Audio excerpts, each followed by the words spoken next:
Welcome to Miss Scarlett. Subscribe and don't miss out on Patreon. Have fun! On the precipice of a looming consequence, Nash found himself ensnared in a bet gone awry. The atmosphere in the shared apartment's living room was tense as Devon returned with an air of triumph, a shopping bag in hand, and an unwavering gaze. Nash, his features contorted in disbelief, stood frozen. His fleeting confidence in the basketball game's outcome had vanished like a will-o'-the-wisp. "You're joking, Devon. Surely you're not holding me to this," he uttered, desperation lacing his words. Devon, displaying an unyielding posture, responded, "Indeed I am. We had an agreement, and now you must fulfill your end of the bargain, my friend." The words were filled with mirthful malice. As Devon began to reveal the contents of the bag, Nash's apprehension grew, feeling the walls of his world closing in around him. "You're Felicity, my lovely girlfriend, and we're going to the mall." Nash peered into the bag with growing horror. A pink sundress, white sandals, and what appeared to be a long brunette wig stared back at him. "This is insane! I can't go out in public like this!" "Should have thought about that before you made the bet." Devon shrugged, the picture of nonchalance. "Unless you're backing out. I didn't take you for someone who doesn't honor his word." The challenge hung between them. Nash's jaw tightened. He'd never backed down from anything in his life, and he wasn't about to start now, no matter how humiliating. "Fine. One day. That's it. One day is all I need." Devon's grin widened. "Get some sleep. Tomorrow, Felicity has a big day ahead of her." Morning came too quickly. Nash stared at the items laid out on his bed, wondering if it was too late to move to another country. The pink sundress seemed to mock him with its cheerful hue and flowing fabric. "Need help in there?" Devon called through the door. "No." Nash's response was sharp, automatic, but after 5 minutes of struggling with the dress, he sighed. "Actually, yes." Devon entered, already dressed in a casual button-down and jeans, looking far too amused for Nash's comfort. "Arms up." Reluctantly, Nash raised his arms, allowing Devon to help him slip the dress over his head. It fell around his frame, the soft fabric brushing against his legs in a way that felt utterly foreign. "No, the wig." Devon positioned the long brunette locks carefully, adjusting until they framed Nash's face. "And some light makeup." "That wasn't part of the deal," Nash protested. "It's part of the complete look. Can't have Felicity looking half done, can we?" Devon was already applying foundation, his movements surprisingly skilled. "My sister taught me. She used to practice on me when we were kids." After what felt like an eternity, Devon stepped back to admire his handiwork. "Take a look."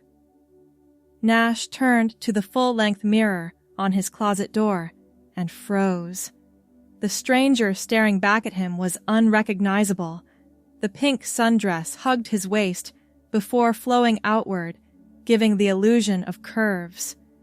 The brunette wig fell in soft waves past his shoulders, and the light makeup softened his features, accentuating his naturally long eyelashes and full lips. Nash was at a loss for words. "You make a surprisingly convincing woman," Devon said, a note of genuine surprise in his voice. "Now for the final touch." He handed Nash the white sandals.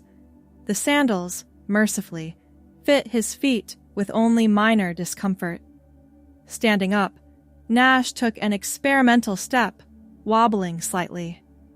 "Walk from the hips, not the shoulders," Devon advised. "How do you know all this?" I dated an actress once. She gave me a lot of insights into physical mannerisms. Devin checked his watch. Ready, Felicity? The mall awaits. The car ride was torturous. Nash sat rigidly in the passenger seat, constantly tugging at the dress to ensure it covered his legs properly. Every time they stopped at a red light, he felt certain the drivers around them were staring. Relax, Devin said, turning into the mall parking lot. Nobody's paying attention. And if they are, they're seeing a woman in a pretty dress, not Nash in disguise. The parking lot was moderately busy for a Saturday morning. Nash took a deep breath as Devin came around to open his door. Remember, you're Felicity today. That means you need to speak in a higher pitch and try to soften your movements. Nash cleared his throat and attempted a higher voice. Like this? Devin winced. Maybe a little less Mickey Mouse and more naturally feminine. After a few more attempts, Nash found a tone that didn't sound completely ridiculous. This is as good as it's getting. It'll do.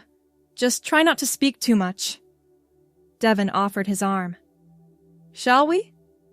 Walking through the mall entrance was like stepping onto a stage unprepared.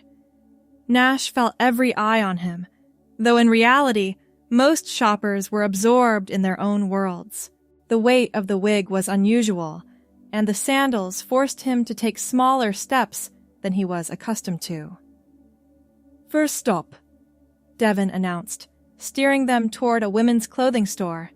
A little shopping for my lovely girlfriend. The store was a sea of fabrics, colors, and styles Nash had never paid attention to before. Racks of dresses, blouses, skirts, and jeans stretched in every direction. The smell of perfume hung in the air, and pop music played softly overhead. A sales associate approached them with a professional smile. Can I help you find anything today? Nash froze, but Devin smoothly intervened. My girlfriend is looking to expand her wardrobe. Maybe some casual outfits for summer? Of course. We just got a new collection in. The associate turned to Nash. What sorts of styles do you usually prefer? Nash swallowed hard, his mind racing. What would a woman say? What did women even wear in summer, besides dresses like the one he had on? I like comfortable things, nothing too flashy. His voice came out higher than intended, and he cleared his throat. She's being modest, Devin cut in. Felicity looks amazing in everything, but she particularly shines in bold colors. The associate beamed. I have just the selections for you to try. Follow me! Before Nash could protest, he found himself being led deeper into the store, Devin following with an insufferable grin. The associate pulled various items from the racks. A red blouse, a floral skirt, a pair of white capri pants, and handed them to Nash. The fitting rooms are this way. Your boyfriend can wait in the sitting area outside. Boyfriend. The word hit Nash like a bucket of cold water. This charade was going even further than he'd anticipated. In the privacy of the fitting room, Nash stared at the pile of women's clothing with dread. The pink sundress had been humiliating enough. Now he was expected to try on more outfits? But the alternative was to admit defeat, and that wasn't in his nature. Awkwardly, he slipped out of the sundress and tried on the red blouse paired with the white capri pants. The blouse buttoned differently than he was used to, and the pants sat higher on his waist than his usual jeans. Looking in the mirror, he was again struck by how different he appeared. The brunette wig framed his face softly, making his features seem more delicate. Everything okay in there? The associate called. Yes, just figuring things out, Nash replied, trying to maintain his feminine voice. Come out when you're ready. I'd love to see how it looks. Reluctantly, Nash emerged from the fitting room. Devon's eyebrows shot up in surprise, and the associate clapped her hands in delight. The red is perfect with your complexion, and those capris show off your legs beautifully. Nash felt his face grow hot beneath the makeup. He was being complimented on his appearance as a woman, and he had no idea how to respond. Devon stood and walked around him, nodding appreciatively. "Spin for me?" Nash shot him a glare that promised retribution, but complied with a stiff turn. "We'll take this outfit," Devon decided. "And maybe the floral skirt, too." "Devon," Nash hissed, dropping his feminine voice momentarily. "What are you doing?" "Treating my girlfriend to some new clothes," Devon replied innocently, loud enough for the associate to hear. "Don't worry about the cost, sweetie. You deserve it." The next hour passed in a blur of fabric, mirrors, and increasingly outlandish outfits that Devon insisted Nash try on. By the end, they had purchased the red blouse, white capri pants, and the floral skirt, all of which were packed neatly into a shopping bag that Devon insisted on carrying. "Time for lunch," Devon announced as they exited the store. "I'm thinking the food court." Nash's stomach dropped. The food court was always crowded, with dozens of tables filled with mall-goers. The thought of sitting there, exposed to everyone's view, was nerve-wracking. "Can't we go somewhere quieter?" Nash pleaded. "Part of the experience is being seen, Felicity." Devon's use of the fake name was a pointed reminder of their arrangement. "Besides, I'm craving some Chinese food, and they make the best orange chicken at the food court." As they approached the bustling food court, Nash noticed a complication he hadn't considered: the restrooms. He would eventually need to use one, and the prospect of entering either the men's or women's facility while dressed as he was seemed equally problematic. "What about bathrooms?" he whispered to Devon. "Cross that bridge when we come to it. For now, let's get some food." They joined the line at the Chinese counter, with Nash trying to make himself as inconspicuous as possible despite the pink sundress and flowing brunette wig. Devon ordered for both of them, and they found a small table near the edge of the seating area. Nash picked at his food, hyper-aware of his surroundings. Every laugh, every glance in their direction seemed directed at him, though rationally, he knew most people were occupied with their own meals and conversations. "You need to eat," Devon said. "You're drawing more attention by looking so nervous." Nash took a bite of his orange chicken, chewing mechanically. "How much longer do we need to stay here?" "We've barely started our day out. After lunch, I thought we'd check out some shoe stores. Those sandals are cute, but a woman needs options." Nash was about to respond when a familiar voice called out, "Devon, is that you?" Looking up, he nearly choked on his food. Walking toward their table were Carlos and Melissa from his office, both carrying shopping bags and looking curiously at Nash. "Carlos, Melissa! What a surprise!" Devon stood to greet them, his face betraying no panic. Nash, however, felt his heart pounding against his ribs. These were people he worked with every day, people who knew Nash as the serious, competent software developer who wore khakis and button-downs, not pink sundresses. "We were just doing some weekend shopping," Carlos explained, his eyes drifting to Nash with obvious curiosity. "I don't think we've met your friend." Devon placed a hand on Nash's shoulder. "This is Felicity, my girlfriend. Felicity, these are friends from work." Nash forced a smile, desperately trying to recall how to speak in the higher pitch he'd practiced. "It's nice to meet you," he managed, the words coming out strained but passably feminine. Melissa's face lit up. "Oh, we've heard so much about Nash's roommate, but he never mentioned you were dating someone. How long have you two been together?" Nash looked to Devon, panic rising. They hadn't discussed any backstory for Felicity. 3 months, Devon replied smoothly. It's still relatively new, but when you know, you know. He squeezed Nash's shoulder affectionately. You should join us for the office barbecue next weekend, Carlos suggested.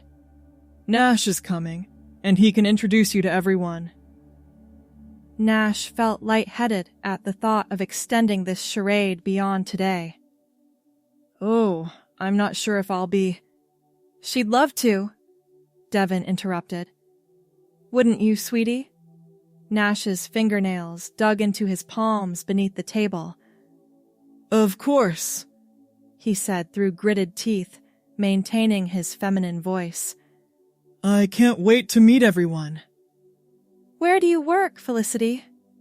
Melissa asked, settling into the chair across from Nash, as Carlos took the seat beside her. Apparently they were joining them for lunch. Nash's mind raced. I'm in fashion consulting, he improvised, figuring it was a field neither Carlos nor Melissa would know much about. That explains your gorgeous outfit, Melissa said admiringly. That pink is perfect for your skin tone, and I love how the dress flows. Where did you get it? Before Nash could fabricate an answer, Devon jumped in. It was a gift from me. I saw it in a boutique downtown and knew it would look amazing on her. The conversation continued, with Nash doing his best to contribute minimally while maintaining his disguise. Carlos and Melissa seemed completely convinced, treating Nash as Devon's new girlfriend without a hint of suspicion. After what felt like an eternity, Carlos glanced at his watch. We should get going. We're meeting Melissa's parents for dinner. Relief washed over Nash, but it was short-lived. Before you go, Devon said, slipping an arm around Nash's waist. Would you mind taking a picture of us? We haven't had a proper couple photo yet. Nash froze as Carlos enthusiastically agreed, pulling out his phone. Devon pulled Nash close, his arm firm around the pink sundress. Smile, sweetie, Devon whispered. Nash managed a tight smile as Carlos snapped several photos. I'll send these to you, Carlos promised. And we'll see you both at the barbecue! As they walked away, Nash turned to Devon with fury in his eyes. Are you out of your mind? A picture? The barbecue? This was supposed to be one day. Devon held up his hands placatingly. Relax. We'll tell them Felicity had to go out of town or something. I just didn't want to seem rude by turning down their invitation on the spot. And the picture? A memento of our special day, Devon teased.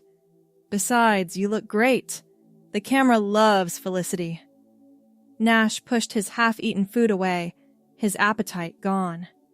I need to use the restroom. The reality of his predicament hit again. He couldn't use the men's room dressed as he was, but the women's room seemed equally impossible. Family restroom, Devon suggested, pointing to a sign near the corridor leading to the main restrooms. Single occupancy, no gender issues. The family restroom was mercifully empty and private. Nash locked the door behind him and stared at his reflection in the mirror. The brunette wig was still perfectly in place, and the makeup had held up surprisingly well. The pink sundress complemented his skin tone, just as Melissa had said. He splashed water on his face, careful not to ruin the makeup, and took several deep breaths. Half the day was over. He could make it through the rest. When Nash emerged, Devon was waiting, leaning against the wall with their shopping bags. Feeling better? Let's just get this over with. The afternoon continued with visits to shoe stores, a cosmetics counter where an enthusiastic salesperson insisted on giving Nash a makeup tutorial, and a jewelry store where Devon had him try on various earrings, despite Nash's protests that his ears weren't even pierced. As the day wore on, Nash discovered something unexpected. People treated him differently as Felicity. Doors were held open, smiles were offered more readily, and there was a general politeness he wasn't accustomed to experiencing. Even more surprising was how comfortable the sundress had become. The flowing fabric allowing for easy movement and a pleasant breeze against his legs in the warm mall. In a moment of calm, as Devon examined watches in a department store, Nash found himself studying his reflection in a nearby mirror. The brunette wig's soft waves framed his face nicely, and there was something almost graceful about the way the pink sundress moved when he shifted his weight. Was this what Devon had intended all along? For Nash to see himself differently? Ready to go? Devon appeared at his side, breaking the moment of introspection. Nash nodded, suddenly aware that he hadn't checked his watch or asked about the time in over an hour. The urgency to end the charade had somehow diminished. As they walked toward the mall exit, the setting sun cast a golden glow through the high windows. Other shoppers streamed around them, heading to their cars after a day of retail therapy. "One last stop," Devon announced, steering them toward an ice cream parlor near the entrance. "No mall trip is complete without dessert." At the counter, Devon ordered for both of them, a scoop of mint chocolate chip for himself and strawberry for Nash. As they sat at a small table outside the shop, Nash realized Devon had remembered his favorite flavor without asking. "So," Devon said, licking his ice cream, "how has your day as Felicity been?" Nash considered the question, surprised by his own answer. "Not as terrible as I expected." Devon raised an eyebrow. "High praise indeed. Care to elaborate?" "People are nicer, more helpful, and the dress is actually comfortable, which I didn't expect." Nash licked his strawberry ice cream, careful not to get any on the pink sundress.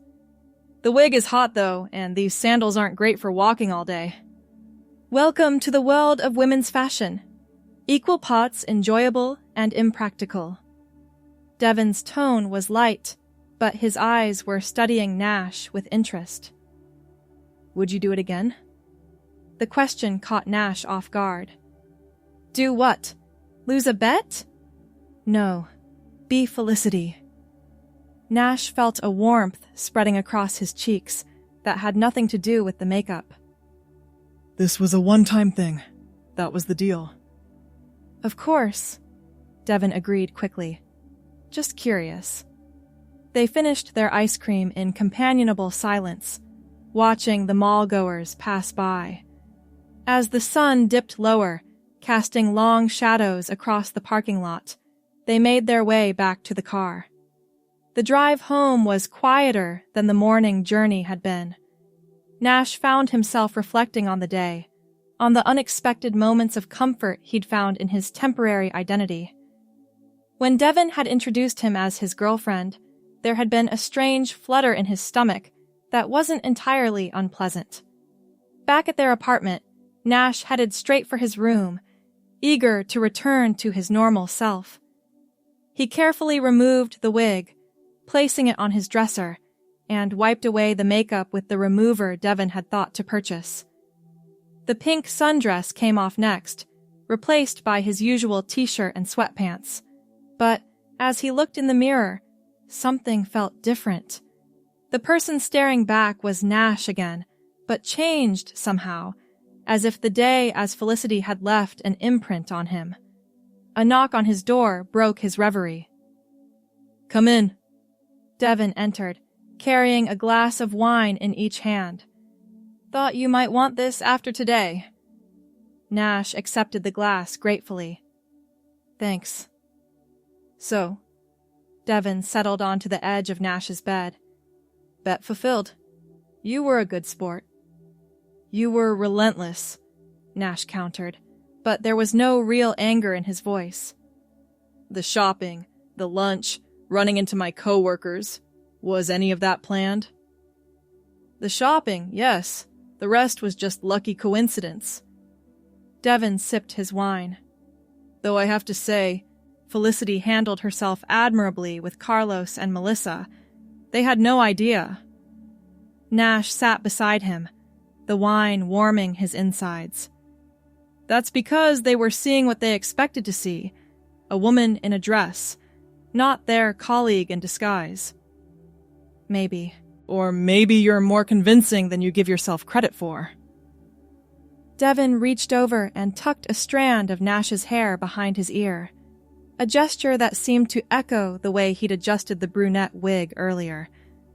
There were moments today when you weren't just playing a part. You were inhabiting it. Nash's breath caught at the touch, at the observation that hit too close to home. It was just good acting. If you say so. Devin finished his wine and stood. The stuff we bought is in that bag by your closet. Do whatever you want with it. Donate it, keep it, wear it when no one's looking. Nash's eyes darted to the shopping bag, then back to Devin. I'll probably donate it. Probably, Devin echoed with a knowing smile. Good night, Nash. Or should I say, Felicity.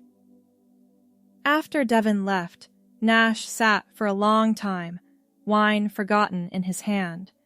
Eventually, his curiosity got the better of him. He approached the shopping bag and took out the items they'd purchased: the red blouse, the white capri pants, the floral skirt. His fingers traced the soft fabrics, remembering how they had felt against his skin. Next came the photo on Devin's phone, sent by Carlos. Nash found himself studying it, surprised by the image captured. The person in the pink sundress beside Devin didn't look uncomfortable or out of place. The brunette wig framed a face with a genuine, if slightly nervous, smile. They looked like a real couple. That night, Nash dreamed of shopping malls and ice cream parlors, of pink sundresses and brunette hair catching the sunlight. In the dream, he was both observer and participant, watching Felicity move through the world with a grace he'd never associated with himself. Morning brought clarity and a decision. Nash emerged from his room to find Devin in the kitchen, making coffee. "Sleep well?" Devin asked, sliding a mug across the counter. Nash nodded, wrapping his hands around the warm ceramic. "I've been thinking." "Dangerous hobby." "About yesterday." Nash took a breath. "The bet is over, and I fulfilled my end of it. But..." Devin waited, his expression carefully neutral. But I might be interested in exploring that side of myself a bit more. Not for bets or as a joke. Just for me." The words came out in a rush, and Nash felt lighter for having said them. Devin's face broke into a smile, not of victory or amusement, but of genuine warmth. "I think Felicity has more to discover about herself." "Maybe she does." Nash agreed, returning the smile. "And maybe she needs a friend to help her figure it out."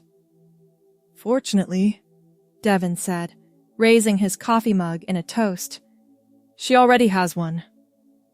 Outside, the morning sun painted the apartment in shades of gold, illuminating the pink sundress draped over a chair, waiting for its next outing. Not as a punishment or a joke, but as a choice, one that had begun with a lost bet, but had transformed into something entirely unexpected. A doorway to a part of Nash that had been there all along, waiting to be discovered beneath the flowing fabric of a pink sundress and the soft waves of a brunette wig. In the quiet of the kitchen, sharing coffee with his roommate, Nash felt a sense of anticipation for what lay ahead.